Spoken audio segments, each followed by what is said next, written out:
Hello everyone, welcome to ER study zone. நம்ம இன்றைக்கி என்ன பார்க்க போகிறோம்னா Tamil previous year question with book reference. சரியா? இது எதை பேஸ் பண்ணினா பேஸ்ட் ஆன் நியூ சிலபஸ். ஓகேவா? நியூ டிஎன்பிஎஸ்சி சிலபஸை பேஸ் பண்ணி புக் ரெஃபரன்ஸோட தமிழ் ப்ரீவியஸ் இயர் கொஷின் வந்து பார்க்க போகிறோம். ஓகேவா?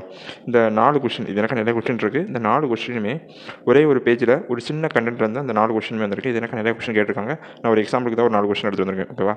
அதனால் வந்து இதை பாருங்கள். இதை பார்த்துட்டு அந்த கண்டென்ட்டையும் நான் உங்களுக்கு சொல்கிறேன். ஸோ அதை பார்த்துட்டிங்கன்னா நம்ம இந்த பேஜ் இதோட வந்து படிச்சிட்டோம்னா இதுலேருந்து நிறைய கொஷின்ஸ் வருது. ஓகேவா?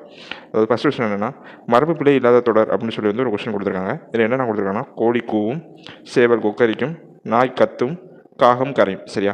இதில் வந்து என்ன, இதுக்கு ஆன்சர் என்னென்னா காகம் கரையும். சரியா? மற்ற எல்லாத்துலேயுமே மரபு பிழை இருக்குது. கோழி தான் வந்து கொக்கரிக்கும். சரியா? சேவல் வந்து கூவும். இது ரெண்டு மாறி இருக்குது. திரும்ப நாய் வந்து குறைக்கும். ஓகேவா? அதுக்கு தகுந்த மாதிரி நம்ம அந்த கீழே இருக்கும். ஓகேவா? நான் சொல்லுவேன். திரும்ப அதே கொஸ்டின் தான் மரபு பிழை எடுத்தது. சரி, இது வந்து மரபு பிழை எதில் இருக்குது, மரபு பிழை இல்லாததே எடுத்தது. சரி, மரபு பிழை இல்லாததே எடுத்தது. அந்த மேலே கட்ட கொஸ்டின் அதே மாதிரி தான்.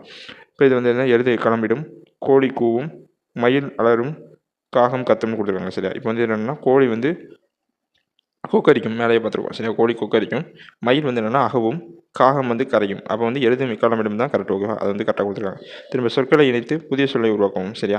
இதில் வந்து என்னென்னா சிங்கம் டேஸ் சரியான சொல். சரியா? சிங்கம் வந்து என்ன பண்ணணும்னா முழங்கும். ஓகேவா? முழங்கும்னு சொல்லணும், இல்லாட்ட கர்ஜிக்கும் அப்படின்னு சொல்லலாம். இங்கே வந்து முழங்கம்னு கொடுத்துருக்கறதுனால அதை போட்டுருக்கோம். சரியா?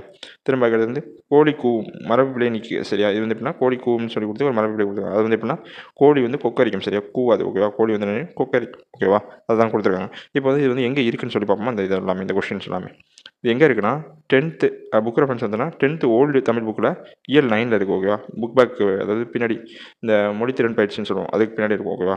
இப்போ இது வந்து நம்ம என்னென்னு சொல்லி பார்க்கலாம். ஃபஸ்ட்டு வந்து என்னென்னா ஒளிமரபில் இருக்கும். ஓகேவா? ஆடு வந்து என்னென்னா கத்தும். ஓகேவா? எருது வந்து எக்காலமிடும், குதிரை வந்து கணைக்கும், குரங்கு வந்து அளப்பும், சிங்கம் வந்து முழங்கும், நரி வந்து ஊளையிடும், புலி வந்து உரும்பும், பூனை வந்து சீரும், யானை வந்து பிளிரும், எலி வந்து கிச்சிடும், ஆந்தை வந்து அலரும், காகம் வந்து கரையும், கிளி வந்து பேசும், குயில் வந்து கூகும், கூகை வந்து குளரும், கோழி வந்து கொக்கரிக்கும், சேவல் வந்து கூவும், புறா வந்து குணகும், மயில் வந்து அகவும், வண்டு வந்து முரளும். சரியா? இதில் இந்த மேலே கேட்ட 4 கொஸ்டினுக்குமான ஆன்சருமே இந்த பேஜில் தான் இருக்குது. ஓகேவா?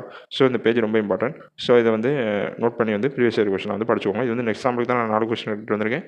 எல்லா கொஸ்டின்ஸுமே வந்து இருக்குது. சரியா? இந்த பேஜ் இந்த கண்டென்ட்லேருந்து இருக்குது. ஓகேவா? ஸோ இது ரொம்ப இம்பார்ட்டன்ட். தேங்க்யூ.